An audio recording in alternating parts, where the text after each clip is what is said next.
Hey guys, welcome back to another episode of Awesome Finds. Today we're looking at one of Kmart's drones that they're selling for $45. Just like the stunt drone I reviewed recently from them. But this one's got a camera. So on the box, it is advertised to have Wi-Fi control. And it operates on the 2.4 GHz range, headless mode, and 3-speed mode. So let's get into it. In the box, you have the drone itself, you have your controller, your charger, the manual, and your phone mount. Right off the bat, the controller looks the same as the one from the other $45 drone that I reviewed, with a slight exception of the left joystick. This time we get a barrel plug charger, which we can directly plug straight into the drone, unlike the previous drone, which we have to unscrew the back to take the batteries off. Here you'll see the power button, the camera, and the antenna. So the drone itself looks nice. I like the black and the yellow combination. The shell is made of plastic. I mean, this is a $45 drone. Let's take a closer look at the accessories. So this is your charger, and you plug it straight into the port. You can use any type of phone chargers that you already have to charge the drone. Let's take a look at the controller. So the left throttle, which you use to control your elevation, can move forward and backwards, but it won't go back to its original position. Take note of this because this will come in handy later.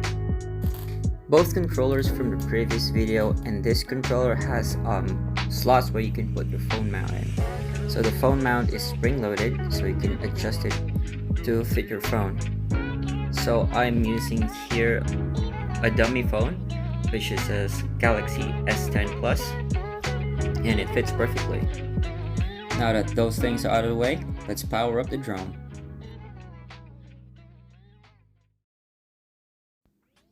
To turn on, long press the power button until you see the lights flash.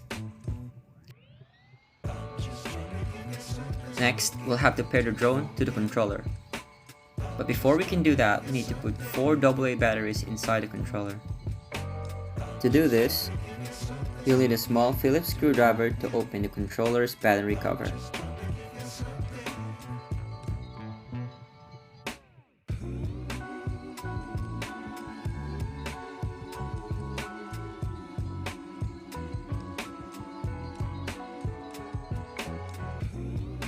Once we put all the batteries inside the controller, we can start pairing it to the drone. To pair, make sure that the left throttle lever is pushed down and then press the power button. The red LEDs on the drone should start blinking rapidly. Next, push the lever up and you'll hear one beep sound, and then push it down again and you'll hear another beep. Once it's paired successfully, the red and blue LEDs at the bottom of the drone will start blinking alternately. Fly the drone, push the left lever up carefully. Now that we've done all those things, I guess there's one thing left to do. It's time to charge the drone. Before we do any flying, we have to make sure that the drone is fully charged because these things run out of battery really fast. Alright, so after some time charging, let's do some test runs. So it's a fairly windy day outside, and it's not a good idea to fly these drones when it's windy. Because these drones are too tiny, it's a good idea to fly them indoors. So if you've seen my other video about this $45 Kmart stunt drone, you'd see that this one is a lot harder to control.